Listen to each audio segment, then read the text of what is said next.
这话筒毛主席用过，所以自带气场。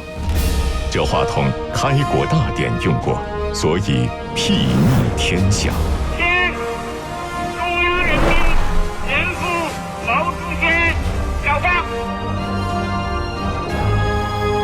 在国家博物馆革命文物展厅，它最显眼，因为它代表一个旧时代的结束，新时代的开始。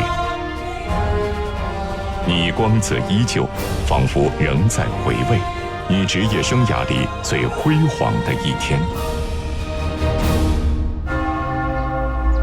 开国大典越来越近。作为北京电信局骨干专家，傅英豪急坏了。他找遍仓库，也找不到一杆靠谱的麦克风。根据上级指示，几天后的开国大典，毛主席要对着麦克风宣布新中国成立了。哎，快来，有发现！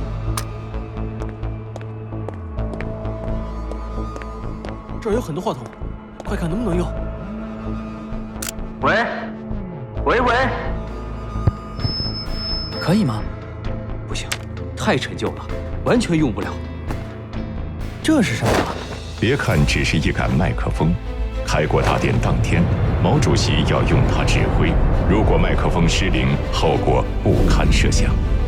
我们要用事实和行动证明，共产党不仅能够打天下，而且能够管理好天下。总理，电信局保证完成任务。这一年，人民解放军势如破竹，全国革命形势大好，建立新中国的条件已经基本成熟。但当时，世界舆论流传一种说法，说共产党打得了江山，做不了江山。为了破除质疑，即将在北平举行的中华人民共和国中央人民政府成立仪式，也就是俗称的开国大典，就显得无比重要。顶着压力，王征力荐傅英豪。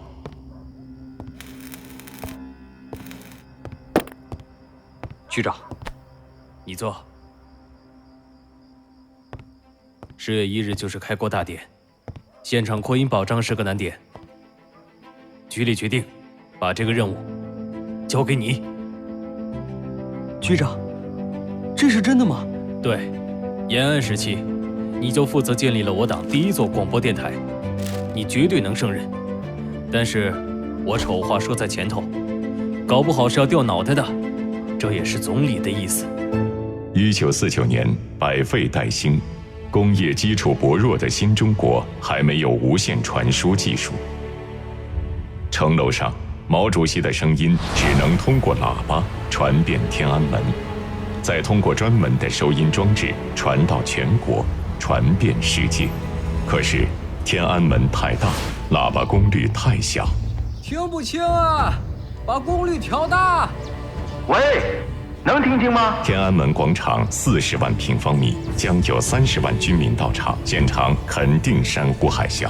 我说你们怎么回事？不行，现有喇叭的声量太小了。不过前些天，在国民党仓库里找到的一个东西，给了他灵感。这是？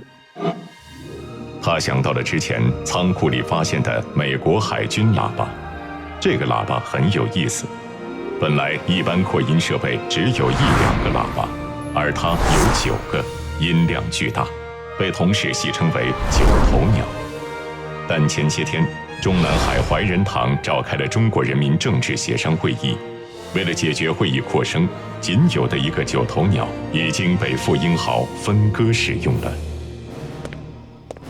别无他法，傅英豪决定仿制九头鸟。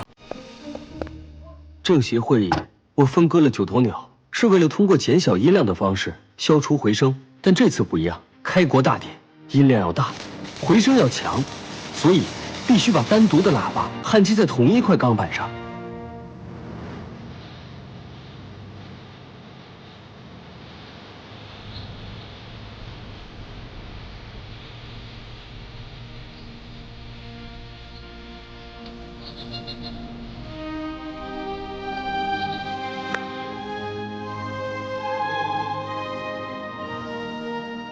还真像只大鸟。什么呀？9头鸟？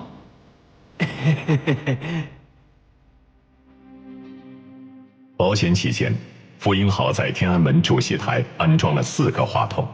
随着9头鸟吊装，傅英豪的心也悬起来了。从1921年到1949年，中国共产党领导着中国人民，经过28年艰苦卓绝的奋斗，开辟了一个新世界。这绝不仅仅关乎一枚话筒，这关乎每一个没能见到曙光的同胞，那些在反法西斯斗争中牺牲的死难者，关乎每一个为人民解放事业捐躯的英雄，关乎那些活下来的人心中的希望。1949年11月1日下午3点，天安门广场已是人山人海。中国共产党万岁！中国人民万岁！但在傅英豪看来，却近的能听见心跳。他能感到人们眼泪流淌的声音，他眼中的一切都成了慢动作。同胞们，中华人民共和国国家人民政府今天成立了。开国意味着自1840年以来，中国半殖民地半封建社会的彻底结束。中华人民共和国，我们的新名字。我们是中华民族，我们是人民，我们活在共和国里。从这一天起，我们有了全新的定义。如果没有这只话筒，可以换成别的；如果没有共产党，那就没有新中国。